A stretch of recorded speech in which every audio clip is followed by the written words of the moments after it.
Praise the lord. నేటి దిన వాగ్దానం.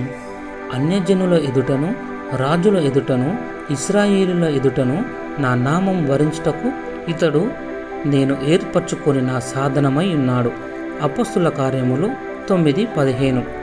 యేసుప్రభుని నామమును భరించుటకు సాధనంగా పౌలు ఎలా ఎన్నుకున్నాడో అలాగే కుమ్మరి వాడుకునే అందమైన నూతన పాత్రగా నిన్ను చేయమని ప్రభువుని నువ్వు అడగాలి.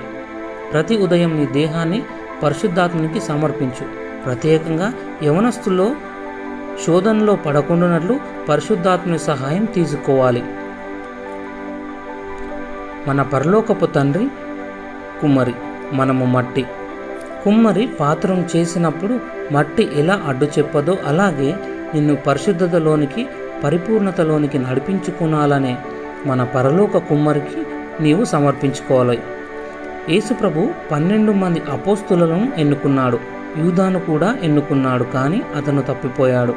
30 వెండి నాణెంల కొరకు తన ప్రభువుని అప్పగించాడు.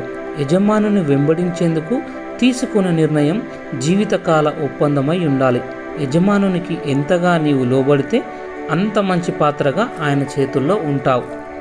నిన్ను ఎన్నుకోబడిన పాత్రగా అనగా అందమైన పాత్రగా, ఘనమైన పాత్రగా, పరిశుద్ధ పాత్రగా, ఆయన మహిమ కొరకు వాడబడే పాత్రగా చేయమని మనము యజమానుని అడగాలి. ప్రార్థన. యేసయ్యా నా ప్రభువా, దయచేసి నన్ను ఘనమైన, పరిశుద్ధమైన, అందమైన పాత్రగా చేయము. ఈ లోకంలో జీవించినంతకాలం నీ నామ ఘనతకై నీ మహిమ తెచ్చుటకు ఏర్పరచబడిన పాత్రగా ప్రతిరోజు ఉండాలని నేను కోరుకొనుచున్నాను. యేసు ప్రభుని నామంలో ప్రార్థిస్తున్నాను. ఆమెన్.